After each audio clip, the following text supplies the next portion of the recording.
Let's go straight now and have that conversation that I talked about. We'll be speaking to a man who needs little or no introduction when you're talking table tennis in Nigeria, on the continent, and globally. Of course, joining us tonight on the show is Enitan-Oshodi. And of course, like I said, he needs little or no introduction. Greetings to you, sir. Thanks for joining us on the show. Thank you very much for having me on the show. It's good to be back on the show. It's been a long time. Yeah, it's good to have you too. All right, let's just dive straight into it. You probably listened to what our partner in the studio talked about. Was kind of reminiscing how it used to be and what it is now. Back in those days, you probably walk across any street. Next to football, it's table tennis. And it seems a lot has changed. And because you are from these parts, we know that you are on the continental scene now doing big things. But let's start from home. What has changed? Why is it like that now? Or do you think that table tennis is gradually returning to what it used to be? Some of us notice that some have changed. But maybe from your perspective, I mean, it's going back to the way it used to be. Thank you. Well, you know, everything is not the way it used to be, and we all know the reasons for all this. But basically, table tennis has been on the up for a few years now, say about 10 years. We've been working hard to bring things back to the top. The era where, you know, we are talking about in the studio earlier is the era of Atonda Musa, you know, great players, great tournaments all over Nigeria. There's, you know, a lot of support and sponsorship for the industry. And that fell away, you know, like many other sports. It actually fell away for quite a long time. But we've been working hard the last 10 years, 12 years.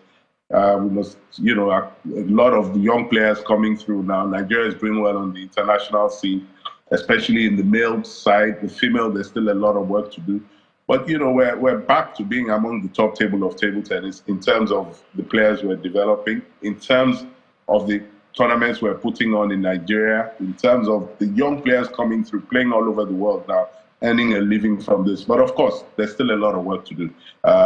We're not where we should be. We could be much better. And hopefully, you know, going forward, I think, you know, there's a chance that I hope that, you know, once a new government comes in, we always hope that, again, sports might, you know, benefit from that. And from my experience with the people coming in, I think Nigeria will be on the right path. All right, let me throw one in before my colleague Austin Okonakpan obviously has quite a lot of questions he might want to ask you as well. But since you're now on the global scene and speaking from an African perspective, what did it mean for Africa to host their own World Championship? I mean, how did it feel? What's the significance? Well, I mean, the last time Africa hosted the World Championships was in 1939. That tells you for an annual event, we've been away from that top level of hosting events. But South Africa, we won the bid with South Africa. There was a lot of backing from Africa. You know, it was the African World Championships. Everybody supported South Africa to get the bid. And South Africa has a lot of knowledge, like, you know, they've hosted World Cup football, cricket, rugby, netball. They have the world netball. So they're very experienced in this regard. Their infrastructure is of, you know, the highest quality. And it was a blessing to Africa. You know, the players did well. The people came out to support the event. And hopefully, going forward now, we know that we've laid a foundation, at least in the southern part of Africa, which was playing catch-up with the north and the west. And so now we have players playing across the continent. The equipment is there, and hopefully we'll be able to do better going forward. Awesome. Enitan-Oshodi, good to have you on the show. It's good to see you once again. Let me even say Happy New Year. 84 years ago, Africa hosted the World Championship, and now they gave us an opportunity to do it again in Durban. Did South Africa do just well? Now, not just South Africa, you are part of the leadership of table tennis development in Africa. Did Africa do so well that these guys will say, let's take it back to Africa again? You know, Austin, Africa with table tennis, you know, it's the same thing like Nigeria. You know, the support was massive. It was something to be very proud of for us. They did very well. We all did very well. Let's put it that way. And we hope that going forward, now we know we can host the big tournaments in Africa. Not all the countries, but at least we have the countries that can do this. The players came out, and the crowds inspired the players. The performances, great performances, especially from our young players. Somebody who you would remember as a child, Taiwo Mati, top 32 performance at this level. We're really proud of him. And we know that going forward, we'll be able to do a lot more now. I'll still stay with Africa before we bring the lessons back home to Nigeria, because we're getting ready for the Nigeria Open. What were some of the major lessons that we got out of hosting this championship in Durban? Organization, first and foremost, something that we've lacked for a long time. And, you know, we've learned from the best people in the world, technology-wise, production-wise, creating an event. It's not enough just to play table tennis now. It has to be an event. People must look forward to going to this event, which we've been doing this in Lagos for a long time, but it's not spreading across Africa. This was the culmination of Africa coming together and saying we can do better. And we did. You know, the ITTF president, Ms. Petra Soling, was so overtaking. But what we also added to this, and this is what I tell people, it's not enough to host. We must add the spirit of Africa, the flavor that we as Africans have, that you can't find anywhere else in the world. And South Africa, you know, they're masters of the art with their cultural icons, and of course, they're great heroes there. It was a great event, and hopefully we will all take from that and be able to do more things in that regard. But more importantly, we got it out to Africa. All the young kids now know, you know, they saw the best players in the world, the Chinese, the Japanese, the Germans, everybody was there. And hopefully that would trigger something more. But of course, apart from that, there's development plans in the background that we need to work on for the rest of, you know, the next 2-3 years. I love it, you know, because we actually gave them the African flavor, and those young African table tennis players would definitely be inspired seeing the world best table tennis players right there in South Africa. Let's talk about what you talked about earlier. I watched Taiwo Mati grow. I think I spoke to Taiwo Mati when he was 10, and now he's going to the World Championship and beating top-rated players. How proud are you? Is this a testament that we need to do more for talent discovery and development in Nigeria? You know, it's always a proud moment when something you've predicted comes to pass. This is somebody we've worked on, along with 20, 30 other young boys. I told you a few years ago that we have the best crop of table tennis players this country, Nigeria, has ever seen. And it's a self-proclaimed prophecy. These boys are fantastic. Taiwo had courage, he played well, he plays, you know, very, very technical player. With Haruna Quadri there backing him up, of course, you know, giving him the confidence that he could do it. It was a great performance, and Nigerians came out, you know, to the event to support our own. And this, for me, tells me that we're on the verge of doing great things. But of course, that is consistent with the money we put in, the support we give these players. It's not enough for international federations to assist us. We ourselves must look inwards now and develop these players and give them a chance to earn a big living from the sport. This is on the lighter side before I take it back to Yemi in Lagos.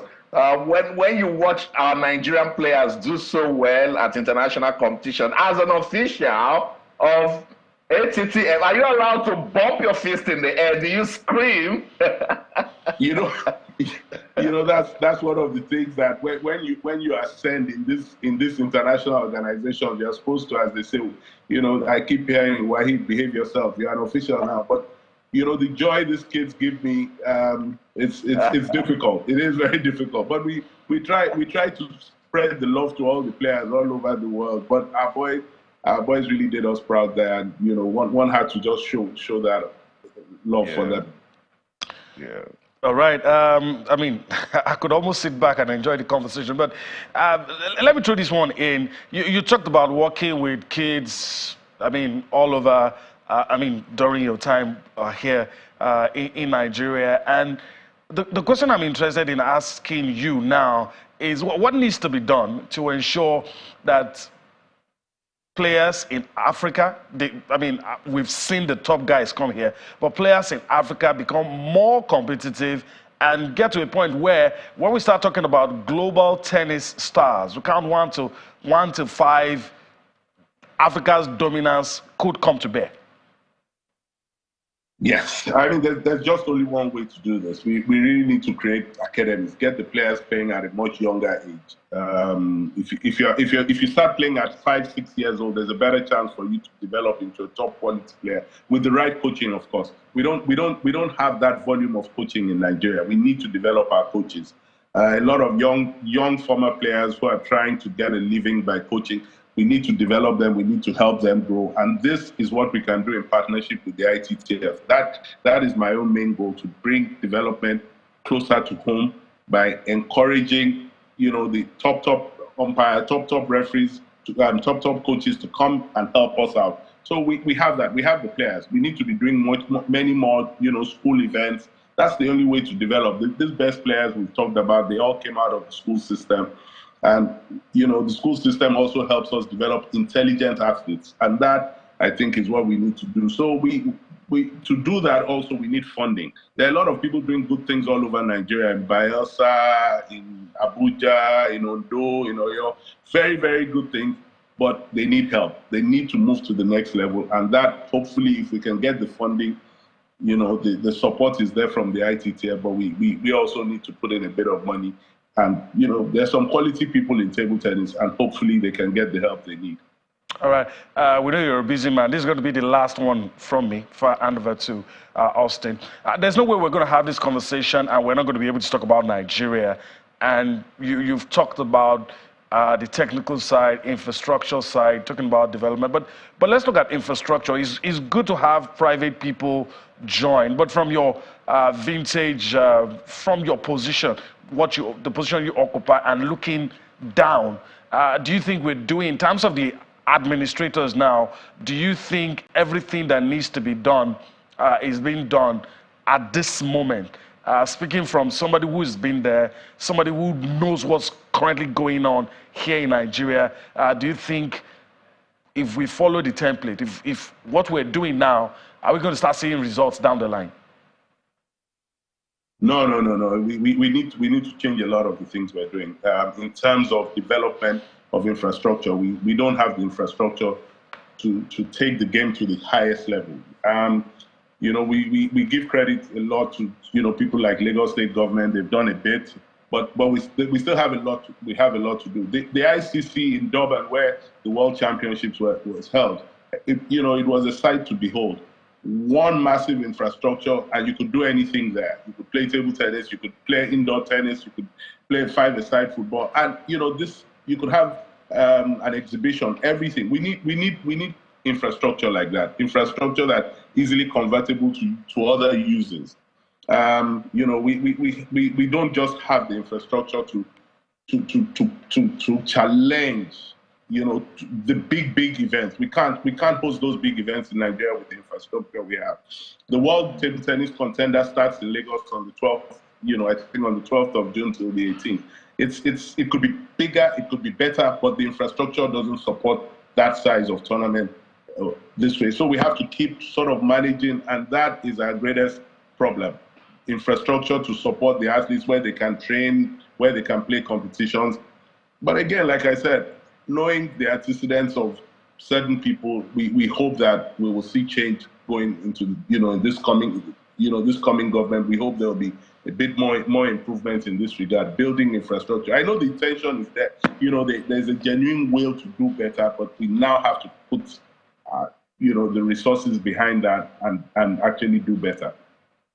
I totally agree with you. And since you've just talked about the Nigeria Open, let's stay right there. What are you guys serving us this year? Austin, I know you like numbers. Let me give it to you like this. Over 50 players from the top 150 in the world. We had about 10 players in the top 20 registering for this tournament. I think we're going to end up with about 4 or 5. Dmitry Ovcharov, former world number 1, is probably the biggest star in world table tennis. The top German player, he's coming to Lagos. Fantastic players across the board. And hopefully our local players will be inspired. I'm not looking for young players to win the tournament. I need them to be inspired by these big top players, 20 Chinese players, 20 Korean players. Austin, I'm sure you'd love to be in Lagos for this. This is world-class table tennis brought to Lagos again. we must say a big thank you to the ITTF. They keep supporting this event. The Lagos State government does its bit. But more importantly, the fans, they are the selling point for this tournament. The ITTF loves the Lagos fans. They love the noise. They love the music. They love the way we support the players. And that, those are great attributes that you see big events all over the world. You don't get the feel. You don't get the flavor. You don't get the ambience you need. This in Lagos, you get in spades. So we're looking forward to a big, big, big tournament. Now, hopefully we get our own players doing well. That always helps, to boost things. But even at this level, like I said, 4 or 5 players from the top 20 in the world, you really can't do better than that. Yeah, I know I love numbers. Thanks for giving me that. In 1 minute, let's wrap this up. Let's look at it from the days of Aton the Musa. We dropped down, then Aaron Okwori now getting us talking. Segun Toriola passed on to Aaron Okwori. And when Aaron Okwori was really getting us talking, Bode Abiodun also joined the mix. Jide Omotayo. Now we're talking about Taiwo Mati. What's going on with our female players? Again, Austin, we've gone backwards in that for many reasons. It's hard in countries like ours. It's hard to keep young girls in sports for many, many reasons. We hope to do better in this. There's a super young star coming through, Hope Udoaka. This girl could be the one. Could be the new Funke Oshonaike, the new of Young Eden. She's that good, but she needs support, and hopefully she'll stay in the game. That's the main problem we have with the female players. They don't stay in the game for long for varying reasons. But right now, we need them to come through. Tosin Oriba-Miche, she's making a comeback. For a few years, she seemed lost. Ajoke Ojomu, they're all coming back, looking good. Fatima Bello still the best home-based player. Right. Funke and Offiong were at the World Championships. I think gradually coming towards, Funke at least coming to the end. But who knows, he might break the record. 8 Olympics, she's still thinking about it. But now we need the young ones coming through. And people like Funke, we've agreed, can help in bringing them through coaching, mentoring, and that's what we need. For the boys, the numbers are staggering. 30, 40 boys who would be, I would say, in the top 200 in the world. That's how good we are. We got to go. Thank you so much, Enitan-Oshodi, for your time. We will get you talking again very soon. Thank you so much. Thank you, Austin. Always great to be on the show. Thank you, guys. Yeah, so that's it. Let's go on this quick break. When we come back, Kehinde Idris will give us his views and we'll talk about the FIFA Under-20 World Cup. Don't go anywhere.